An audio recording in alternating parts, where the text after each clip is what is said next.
Well, hi, welcome back.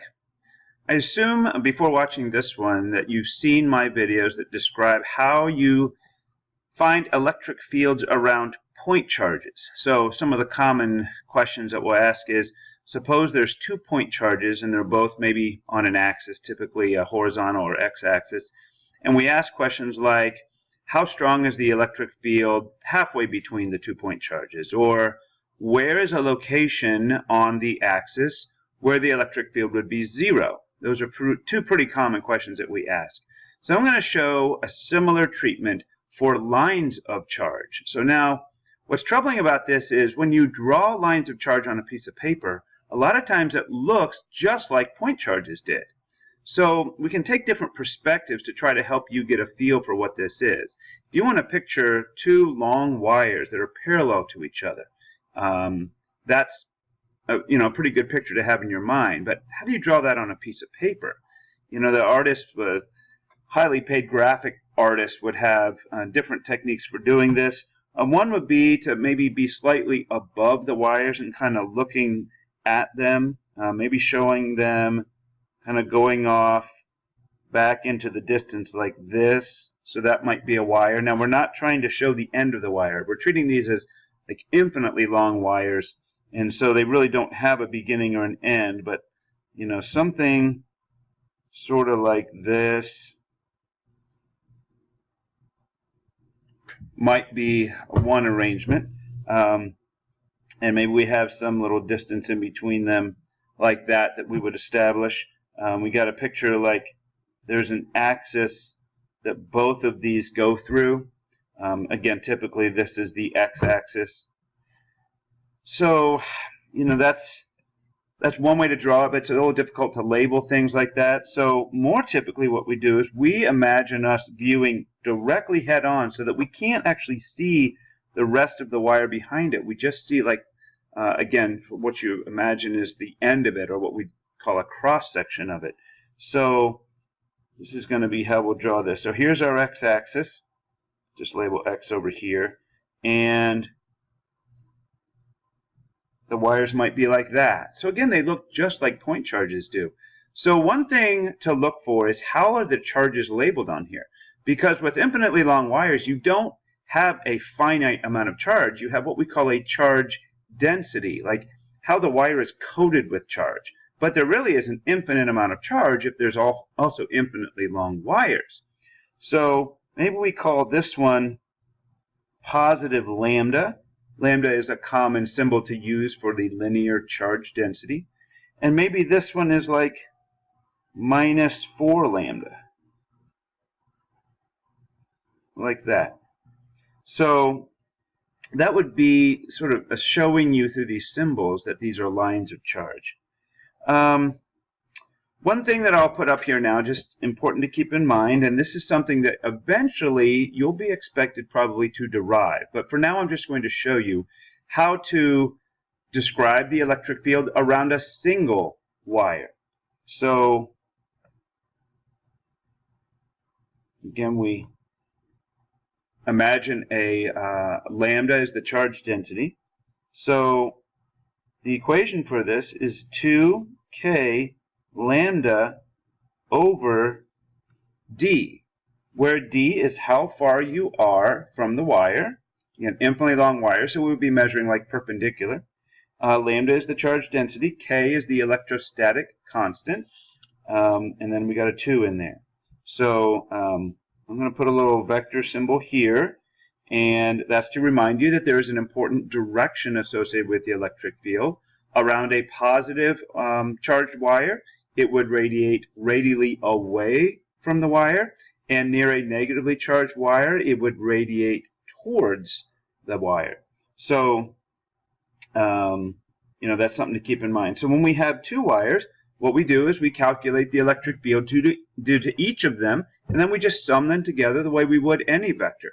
So if they're in the same direction, you would add them, and if they're in opposite directions, you would subtract them. So let's do this. Let's say we've got a wire here at x equals 0.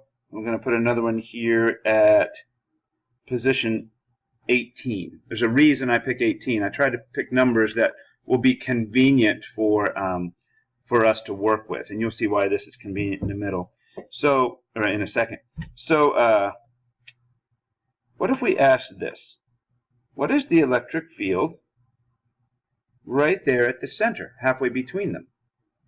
So I'm going to get you started. I'm not going to write the final expression, but just to show you what we would do here. So here we have a positively charged wire that at a position to the right of it, because the electric field radiates away from this wire, that direction there would be rightward.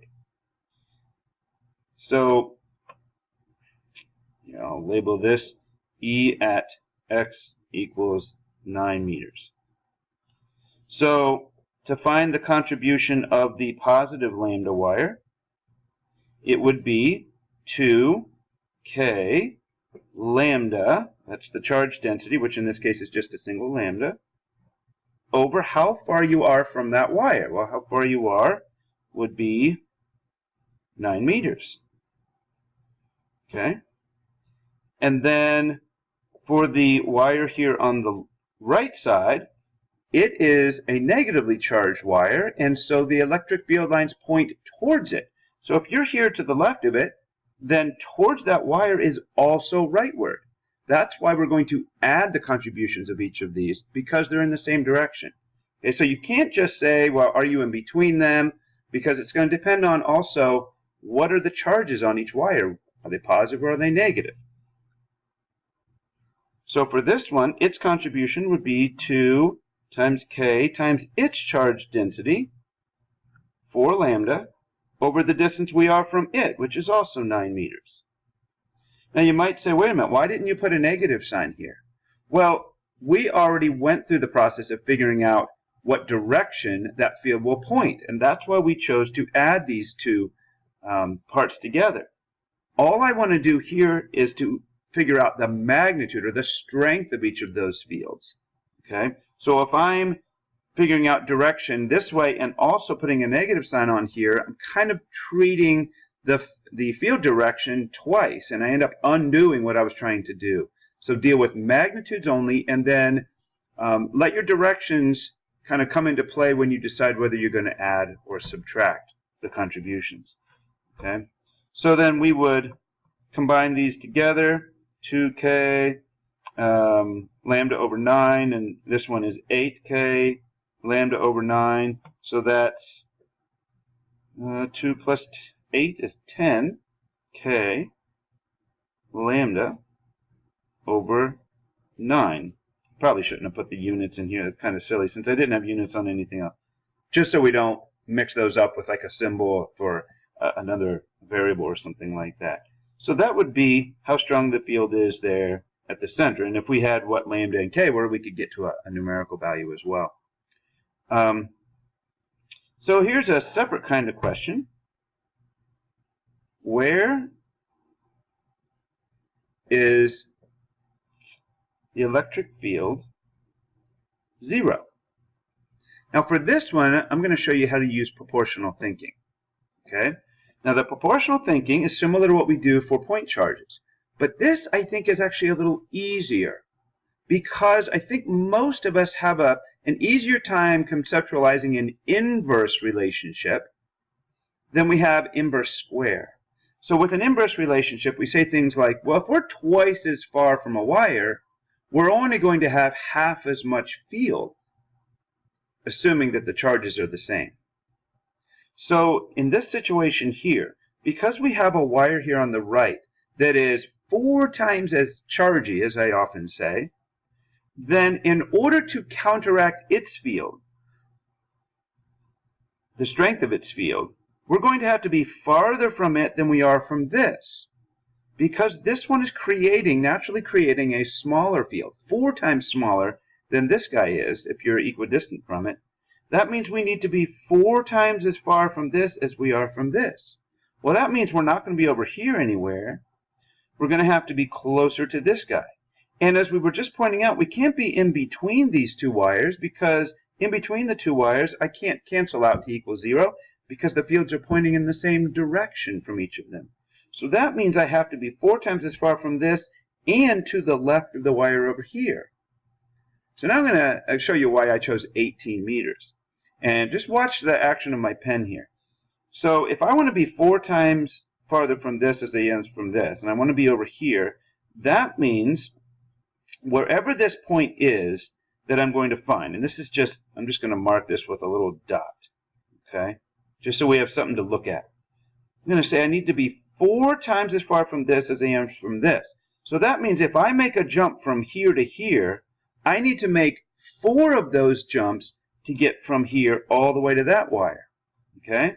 So here's 1 jump, and here's 4 jumps. Now watch my pen. 1, 2, 3, 4, and they all have to be the same size. So that means I made 1 jump here and then 3 identical jumps in here. So if I have 18 meters and I've made 3 identical jumps, that means each jump was 6 meters long. And that means this jump also had to be 6 meters long. So that position then is at x equals -6 meters. And I'm going to just write down here using proportions. All right? So there's not a lot to write there, as you can see. There's just some thinking and literally some movement of the pen. And I think that's something that students are reluctant to do because it means, oh, you got to make a drawing and you got to label things. Well, yeah, and that's how we usually do our best thinking. We have to have something to look at, something pencil on paper to think with. Okay, so don't be afraid to take a little time to make those drawings that'll help you with that proportional thinking. So, so we've answered 2 questions here, and we could answer similar questions up here, like other places along there. Where else could we find the field? Literally anywhere. And if we wanted to get real fun, we could go off the axis somewhere, and then we do the same thing. We just have some vector directions to deal with angles, etc. We're not just talking about left and right.